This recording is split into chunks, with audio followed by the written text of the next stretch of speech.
आत्ताच कार्यक्रम चालू असताना माननीय बाळासाहेब आंबेडकर यांनी वंचितची घोषणा नांदेड जिल्ह्याच्या उमेदवाराला देण्यात येईल अशी घोषणा केली। त्यामुळं आनंदित एकदम वातावरण झालेलं आहे। सर्व कार्यकर्त्याच्या चेहऱ्यावर एक आनंदाचं वातावरण निर्माण झालं। प्रकाश आंबेडकरांनी फक्त नागपूर आणि कोल्हापूर या 2 जागा, अशी कुठलीही अधिकृत घोषणा वंचितने अद्यापही केलेली नाही।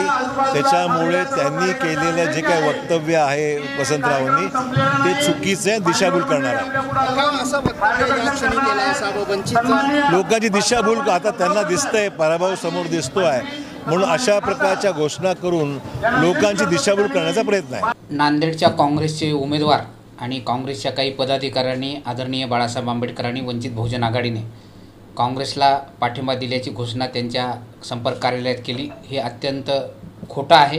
आदरणीय बाळासाहेब आंबेडकरांनी नांदेडच्या काँग्रेसच्या उमेदवाराला पाठिंबा दिलेला नाही। नांदेड जिल्हा वंचित बहुजन आघाडीनं यापूर्वी आदरणीय बाळासाहेब आंबेडकरांना तसा ठराव दिलेला आहे की या ठिकाणी आजही नांदेडची काँग्रेस ही अशोक चव्हाण चालवत आहेत आणि नांदेडची काँग्रेस ही अशोक चव्हाणाची बी टीम आहे। त्यामुळं या ठिकाणी वंचित निवडून येऊ शकते। दलित, मुस्लिम, ओबीसी, गरीब मराठा हे सगळे वंचितच्या पाठीमागे आहेत। त्यामुळं आदरणीय बाळासाहेब आंबेडकरांनी या ठिकाणी काँग्रेसला पाठिंबा देऊ नये, वंचितचा उमेदवार या ठिकाणी निवडून येऊ शकतो असा ठराव नांदेड जिल्ह्याच्या वतीने या ठिकाणी देण्यात आलेला आहे।